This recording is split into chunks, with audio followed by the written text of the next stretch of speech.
Mrs. Dr. Syed Refaat Ahmed, learned judge of the High Court Division, Professor Mahfuza Khanam, the President of the Asiatic Society of Bangladesh, one of the founders of this trust fund, Barrister Shafiqe Ahmed, another founders of the trust fund,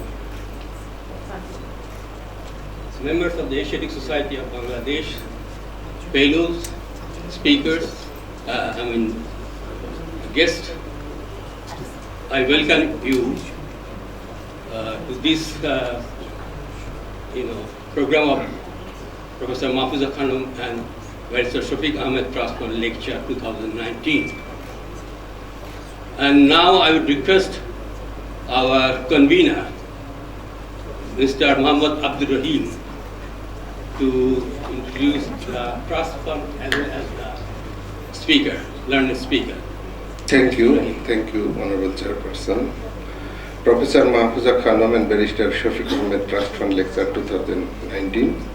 Honorable Chairperson of Professor Mahfuza Khanam and Barrister Shafiqe Ahmed Trust Fund, Professor Akmal Hussain, our guest speaker, Justice Dr. Syed Refaat Ahmed, founder Professor Mahfuza Khanam and founders nominee Barrister Shafiqe Ahmed, members of the Trust Fund Management Committee, distinguished fellow, honorable council members, members of the Asiatic Society and guests, I, on behalf of the Society and the Trust Fund, welcome you to Professor Mahfuza Khanam and Barrister Shafiqe Ahmed Trust Fund Lecture 2019. Ladies and gentlemen, Professor Mahfuza Khanam and Barrister Shafiqe Ahmed Trust Fund was established by Professor Mahfuza Khanam in 2004. The objective of the Trust Fund is to arrange annual lecture by an eminent scholar and award gold medal for the publication in every alternative year within broad area of law and human rights. Now I would like to mention some words about Professor Mahfuza Khanam. Born in Manikganj in 1946, Professor Mahfuza Khanam is one of the well-known student leaders in the progressive wings in the 1960s. She was elected as the Vice President of the Dhaka University Central Student Union, DAKSU, in 1966 to 1967. She retired from government service as the principal of Government Women's College, Manikganj. Professor Mahfuza Khanam has associated herself with a number of academic, social, philanthropic institutions and organizations. She was a council member of the Asiatic Society of Bangladesh in 1992-1993 and secretary in 1990 to 2000. She was the General Secretary of the Asiatic Society in 2008 to 2009 and 2010 to 2011. She was also the Vice President of the Society in 2012 to 2013 and 2016 to 2017. Currently, she is the elected President of the Asiatic Society of Bangladesh for the year 2018 to 2019. Professor Mahfuza Khanam has served as the member of the Senate and Syndicate of the University of Dhaka for 6 times. She is the President of the World Federation of Teachers Union, WFTU, and Khelaghar, a children's organization. She is a member of the Board of Trustees and Syndicate of the Notre Dame University, Bangladesh. She is also a member of the Board of Trustees of the National Museum of Bangladesh. Professor Mahfuza Khanam was the President of Manikganj Association for 2 terms. She was also a member of the Human Rights Commission, Bangladesh, and Shilpo Kala Academy, Parishad, Bangladesh. She is the life member of Asiatic Society of Bangladesh, Bangla Academy, Dhaka University, Alumni Association, and Red Cross, Bangladesh. Professor Khanam has written more than 15 books. She won many prizes, gold medals, and honor for her prestigious contribution to educational, social, and cultural fields. The most noteworthy among them include Begum Rokeya Padak 2012 and Onunna Top 10 Awards 2013. Ladies and gentlemen, now I want to say a few words about Barrister Shafiqe Ahmed. Born in Comilla in 1937, Barrister Shafiqe Ahmed is an eminent lawyer of the Supreme Court of Bangladesh. She passed matriculation examination in first division from Comilla Jila School in 1953 and passed intermediate examination in first division from Dhaka College in 1955. He obtained his BA Honours and MA degree in Geography from University of Dhaka in 1958 and 1959 respectively. He stood first in both of the examinations. He obtained LLB degree from the same university in 1963 and later passed LLM from King's College, London in 1967. He received his bar at law from London in the same year. He was a lecturer in law at Dhaka University from 1969 to 1973. He was also a member of the syndicate of Dhaka University. Barrister Ahmed served as a part-time principal of City Law College. He was enrolled as an advocate in the High Court Division, Supreme Court of Bangladesh in 1967 and in the Appellate Division in 1989 as a senior advocate. He was the president of the Supreme Court Bar Association for 2 terms, 1999 to 2000 and 2008. Barrister Shafiqe was also the vice chairman of the Bangladesh Bar Council. He was served as the Minister of Law, Justice and Parliamentary Affairs, Government of the People's Republic of Bangladesh from 2009 to 2013. Barrister Shafiqe Ahmed is one of the noted jurists in the country. He conducted important cases in Supreme Court of Bangladesh. Ladies and gentlemen, now it is my great honor to say something about today's speaker, Justice Syed Refaat Ahmed. Justice Refaat Syed, Dr. Refaat Ahmed was born on 28 December 1958 in London, United Kingdom. His parents are late Barrister Syed Ahmed and National Professor Dr. Sufia Ahmed. He obtained his LLB Honours degree from the University of Dhaka and secured first position. Justice Ahmed did his BA and MA from Wadham College, University of Oxford. He did his MA in Law and Diplomacy and PhD from the Fletcher School of Law and Diplomacy, Tufts University. He was Ford Foundation Fellow and Public International Law at the Fletcher School. He was the elevated and additional judge of the High Court Division on 27th April 2003 and appointed judge of the same division on 27 April 2005. He has a number of publications to his credit and lectures as an invited speaker extensively at home and abroad on varied aspects of law, especially on international migration and refugee law, constitutional law and environmental and climate changes. Justice Ahmed is also the founder member of the Global Judicial Institute for the Environment, Brazil. He has previously worked as a lawyer in the City of London and with the United Nations High Commissioner for Refugees in Hong Kong and Washington, D.C. Justice Ahmed regularly participates in roundtable workshops, conventions, study tour, and courses worldwide. He is a life member of the Asiatic Society of Bangladesh.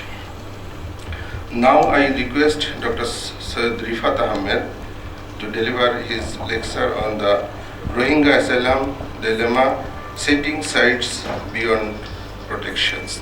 Thank you very much. Professor Akmal Hussain, Chairperson Professor Mahfuza Khanam and Barrister Shafiqe Ahmed Trust Fund, Mr. Mohammad Abdurrahim, the convener, the Trust Fund, the President of the Asiatic Society, who is also one of the settlers of the Trust Fund, Professor Mahfuza Khanam, and of course Barrister Shafiqe Ahmed. A few words for the two individuals responsible for giving me a forum today to to speak on an issue that is extremely topical. First, Professor Mahfuza Khanam, whom I've known practically all my life. And it's a relationship that operates on many levels, personal, family, academic and professional, both at home and abroad.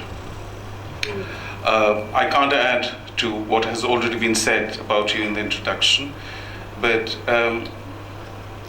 my only child is a daughter. She has graduated from university and she's stepping into the next phase of her life. And if she were to emulate any person as complete as you are, then I would consider myself to be extremely blessed. As for Barrister Shafiqe Ahmed, my relationship with him has been defined predominantly in the professional realm, in the precincts of the Supreme Court of Bangladesh for over 2.5 decades now.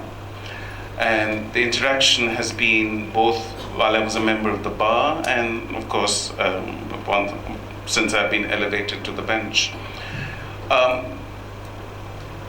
Reflecting on my interactions with him over these decades, one thing that has stayed with me is many years ago, when I was still a novice, a lawyer, a very young lawyer, he took me aside in the corridors, the hallowed corridors of the Supreme Court, and said that, if ever you consider elevation to the bench, you must set yourself certain goals and objectives. And you must also evaluate whether those goals and objectives are attainable. 24 years on, certain of those goals, I can't, for risk of breach of confidence, I won't tell you what the goals he advised I should set myself, but certain of those goals have been attained. Many of them remain elusive, but one persists and hopes that they will soon be attainable. That's all I can tell you. But thank you for that advice. It served me well with the last 17 years that I've been on the bench. Thank you. আমার আজকের যদিও লেকচারটা ইংরেজিতে, একটু ভূমিকা দিতে গিয়ে একটু বাংলায় বলতে হচ্ছে, আমি সংবিধানে একটু যাব। ভূমিকাটা দিয়ে দিলে আমার মনে হয় সবার জন্য লেকচারের প্রেক্ষাপটটা বুঝতে একটু বোধহয় সহজ হবে, কেন একটু টেকনিক্যাল হয়ে যাবে। লেকচারের দুটো মেইন ভাগ রয়েছে, একটা কৌশলগতভাবে কিভাবে আমরা এই প্রবলেমটাকে ট্যাকল করবো সেটা একটা আলোচনা রয়েছে। আমি যখন পড়বো ইংরেজিতেই পড়বো, এবং শেষের দিকে কিছু তাত্ত্বিক দিক আমি আলোচনা করেছি, কিন্তু not to tire everyone out, আমি সেটার স্যালিয়েন্ট ফিচার্সগুলো, স্যালিয়েন্ট পয়েন্টসগুলো আমি পড়ে দেব। তবে সাংবিধানিক যে প্রেক্ষাপটটা রয়েছে সেখানে আমি প্রথমেই চলে যাব যেটাকে আমাদের প্রিঅ্যাম্বল অফ দ্য কনস্টিটিউশন বলে, বা যেটাকে আমরা প্রস্তাবনা বলি। সেখানে একটি উক্তি রয়েছে, সেটা আমি আপনাদেরকে পড়ে শোনাচ্ছি। সেটা হচ্ছে, আমরা দৃঢ়ভাবে ঘোষণা করিতেছি যে আমরা, মানে আমাদের জাতি হিসেবে, আমরা যাহাতে স্বাধীন সত্তায় সমৃদ্ধি লাভ করিতে পারি এবং মানব জাতির প্রগতিশীল আশা আকাঙ্ক্ষার সহিত সঙ্গতি রক্ষা করিয়া আন্তর্জাতিক শান্তি ও সহযোগিতার ক্ষেত্রে পূর্ণ ভূমিকা পালন করিতে পারি, সেই জন্য বাংলাদেশের জনগণের অভিপ্রায়ের অভিব্যক্তি স্বরূপ এই সংবিধানের প্রাধান্য অক্ষুণ্ণ রাখা এবং ইহার রক্ষণ, সমর্থন ও নিরাপত্তা বিধান আমাদের পবিত্র কর্তব্য। This is the preamble to the Constitution. Next যে প্রভিশনটা আমি পড়তে চাইছি, সেটা আমি সংবিধানের দ্বিতীয় ভাগে চলে যাচ্ছি। সেটা দ্বিতীয় ভাগটা পার্ট 2, যেটা ডিল করে fundamental principles of state policy বা রাষ্ট্র পরিচালনার মূলনীতি নিয়ে। সেখানে কতগুলো মূলনীতি আপনার লিস্ট করা আছে, সেখানে আমি শেষের দিকে গিয়ে আবার শুরুর দিকে চলে আসবো। সেটায় অনুচ্ছেদ 25টা আমি একটু পড়তে চাইছি, যেটার মার্জিন নোটে বলা আছে। অনুচ্ছেদ 25টা আন্তর্জাতিক শান্তি, নিরাপত্তা ও সংহতির উন্নয়ন নিয়ে কথা বলে। কি বলে 25? সেটা হচ্ছে জাতীয় সার্বভৌমত্ব ও সমতার প্রতি শ্রদ্ধা, অন্যান্য রাষ্ট্রের আভ্যন্তরীণ বিষয়ে হস্তক্ষেপ না করা, আন্তর্জাতিক বিরোধের শান্তিপূর্ণ সমাধান এবং আন্তর্জাতিক আইনের ও জাতিসংঘের সনদ, ইউএন চার্টারের কথা বলা হচ্ছে, জাতিসংঘের সনদে বর্ণিত নীতিসমূহের প্রতি শ্রদ্ধা। এই সকল নীতি হইবে রাষ্ট্রের আন্তর্জাতিক সম্পর্কের ভিত্তি, এবং এই সকল নীতির ভিত্তিতে রাষ্ট্র কতগুলো কাজ করবে সেটার মধ্যে আমি শুধু 25-এর গ বা 25C যেটাকে বলে সেটা আপনি পড়ে শোনাচ্ছি। সে এই সকল নীতির ভিত্তিতে রাষ্ট্র সাম্রাজ্যবাদ, ঔপনিবেশিকবাদ বা বর্ণ বৈষম্যবাদের বিরুদ্ধে বিশ্বের সর্বত্র নিপীড়িত জনগণের ন্যায়সঙ্গত সংগ্রামকে সমর্থন করিবেন। এটা হচ্ছে অনুচ্ছেদ 25। এটা আমাদের অনুচ্ছেদ 8-এর সাথে পড়তে হবে। অনুচ্ছেদ 8-এর 2-তে বলা হয়েছে এই যে এই নীতিটা, how does it affect us as a nation in governing this nation. এই ভাগে বর্ণিত নীতিসমূহ বাংলাদেশ পরিচালনার মূল সূত্র হইবে। আইন প্রণয়নকালে রাষ্ট্র তাহা প্রয়োগ করিবেন। এই সংবিধান ও বাংলাদেশের অন্যান্য আইনের ব্যাখ্যাদানের ক্ষেত্রে তাহা নির্দেশক হইবে এবং তাহা রাষ্ট্র ও নাগরিকদের কার্যের ভিত্তি হইবে। তবে এই সকল নীতি আদালতের মাধ্যমে বলবৎযোগ্য হইবে না। বলবৎযোগ্য যে আমাদের গ্যারান্টিজগুলো আছে সেগুলো পার্ট 3-তে রয়েছে। তো এই প্রেক্ষাপট দিয়ে আমি আমার প্রেজেন্টেশনটা শুরু করব। আপনাদের সামনে 23 পাতার একটা প্রেজেন্টেশন রয়েছে, তবে আমি পুরোটা পড়ব না। আমি বড় জোর সব মিলে 12-13 পাতা পড়ব, কারণ সময়েরও রয়েছে, সীমাবদ্ধতা রয়েছে। তবে আরেকটা জিনিস আমি বিফোর আই ফরগেট, অনুচ্ছেদ 25-এ কিন্তু বলা হয়েছিল যে আমরা যে পিসফুল সেটেলমেন্ট অফ ডিসপিউটস, আমরা আমাদের মেইন রেফারেন্স পয়েন্টটা হবে জাতিসংঘের সনদ, which is the UN Charter. And the UN Charter-এর relevant provisions-গুলো যেগুলো আমার মনে হয়েছে এই লেকচারের জন্য relevant, সেটা হচ্ছে অনুচ্ছেদ 2-এর 3, 33 আর 34। তো সেটা in a nutshell যেটা বলে যে ইন্টারন্যাশনাল ডিসপিউটস, এইসব সমস্যা সমাধানের জন্য পথ খুঁজে পাওয়ার একটা ইঙ্গিত দেয়া হয়েছে, এবং এগুলো বিহিত করার ব্যবস্থার একটা গাইডলাইন, একটা ছক তৈরি করে দেওয়া হয়েছে জেনারেলি জাতিসংঘের সনদে। এবং এগুলো বিশিষ্টভাবে স্পেসিফিক্যালি সনদের 6ষ্ঠ অধ্যায় বলা হয়েছে, এবং সেখানে বলা হয়েছে যে বিরোধী যে ডিসপিউটসগুলো হবে সেগুলো শান্তিপূর্ণ মীমাংসার পদ্ধতিগুলো কথা বলা হয়েছে। সেই পদ্ধতিগুলো কি? মধ্যস্থতা, সালিসি, আপোষ বা বিচার বিভাগীয় নিষ্পত্তি, এসব পদ্ধতির উপর এমফেসিস দেওয়া হয়েছে। এটাও বলা হয়েছে দ্য ইউএন সিকিউরিটি কাউন্সিল বা নিরাপত্তা পরিষদ সংশ্লিষ্ট দেশগুলোকে তাদের নিজেদের মধ্যে আলাপ আলোচনার মাধ্যমে সমাধান খুঁজে নিতে আহ্বান জানাতে পারে, অথবা তাদের কাছে নিষ্পত্তির শর্তসমূহ সুপারিশ করতে পারে। সেই দায়িত্বটা ইউএন সিকিউরিটি কাউন্সিলকে দেওয়া হয়েছে। এই ক্ষেত্রে নিরাপত্তা পরিষদ কতটুকু কার্যকর হয়েছে বা হবে সেটা নিয়ে আমরা একটু পরে আলোচনা করব। তো এই কনস্টিটিউশনাল ব্যাকড্রপের আমি যেটাকে লেকচারে 16 পাতায় আমি ইংরেজিতে লিস্ট করে দিয়েছি, আমি যেটা বাংলায় পড়লাম, তো ওগুলোকে আমি বলেছি constitutional কম্পালশনস that guide Bangladesh and have guided Bangladesh in meeting this enormous problem that we face. আমি প্রবলেমই এটাকে বলছি। আমি এখন ইংরেজিতেই পড়ব। Thank you. আর আমি যেটুকু পড়ছি সেটা এখানে এই কয়েক পাতায় কৌশলটা আমরা কি অ্যাডপ্ট করতে পারি ফ্রম পাস্ট প্রেসিডেন্ট সেটারই আমি একটা ইঙ্গিত দেওয়ার চেষ্টা করেছি। সেটা হচ্ছে, in August 2017, a part of Bangladesh's Cox's Bazar region abutting the international boundary with Myanmar was inundated by a sea of humanity. And it was a picture of humanity in utmost distress.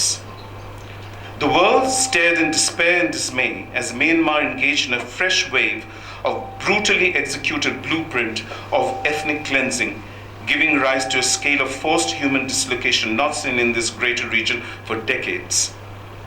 Ever since Myanmar's citizenship law of 1982 effectively rendered the Rohingyas stateless, convulsive episodes at their physical removal from Myanmar has led to episodic pogroms of ethnic cleansing, most notably in 1992 and 2012. Mass influxes into Bangladesh of the forcefully displaced Rohingyas occurred on each occasion. With hindsight, these were but a harbinger of a more sinister initiative of emptying Myanmar's Rakhine state of the Rohingyas, the sheer scale and magnitude of which this time around attests to a final genocidal chapter at ethnic cleansing. The international community took heart at the same time from the legally desirable response and hence the correct gesture on Bangladesh's part. An open-door policy was unreservedly adopted to welcome in the distressed and the dispossessed, fleeing in droves from persecution in Myanmar. Bangladesh therefore placed itself on a high moral pedestal as a country of first asylum, providing sanctuary to the hundreds of thousands of Rohingya asylum seekers desperate in search of sanctuary from an aggravated threat to life and security in their country of origin, Myanmar. In all this, there was, however, never a doubt that sanctuary in Bangladesh as a purely protective measure would only be temporary for the Rohingyas, pending durable solutions to their plight. Temporary sanctuary in this context would be in the form of immediate and urgent physical protection from the reach of harm, notwithstanding that it would stretch Bangladesh's capacity in terms of logistics and resources to accommodate the displaced Rohingya population. At this, the world heaved a sigh of relief, only if for avoiding the alternate catastrophic prospects of a fallout from Bangladesh not only turning a blind eye to the predicament of the Rohingyas, but actively barring their entry into its territory. This would in itself, should I pause for Azan? Is that all right? ঠিক আছে? Okay. That would in itself spark a humanitarian crisis on a level unseen in this region since the decades-long episode of the Indo-Chinese refugee crisis of the 1970s and the 1980s. In this, the global community would recognize and applaud Bangladesh as an example of generosity and propriety in a world order where even the developed economies are grappling with their dwindling political will, declared unwillingness, and outright societal backlash to existing immigration and asylum policies. The scenario the past couple of years has therefore been thus. While the countries of the North are busying themselves with re-evaluating and reordering their previously generous immigration policies with a view to building walls and barriers, both physical and attitudinal, Bangladesh actually refused to put up such barriers to halt the entry of the Rohingyas. But it is that very stance that I argue has now placed Bangladesh in a precarious position, as it scrambles to garner meaningful international support to move beyond the phase of protection and seek durable solutions to the Rohingya crisis.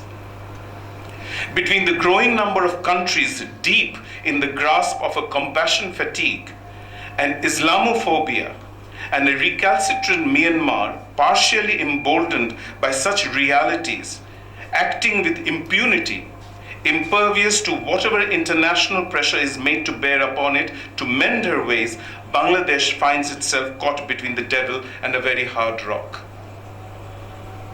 It is essential to recognize that an international crisis was triggered off afresh on the Bangladesh-Myanmar frontier the very moment the first Rohingya asylum seeker crossed the international boundary line into Bangladesh in August 2017. Such a scenario, therefore, by definition, requires an international response mechanism based on concerted and coordinated action. The global response thus far has been in the form of consideration. I mean this in the very legal, technical, contractual. I borrowed this phrase from contractual law. Consideration paid to Bangladesh to continue to host nearly 1 million asylum seekers and contain the refugee problem solely within its borders. That, to me, automatically reads as an abandonment of recognized avenues of durable solutions. The world seems content at maintaining a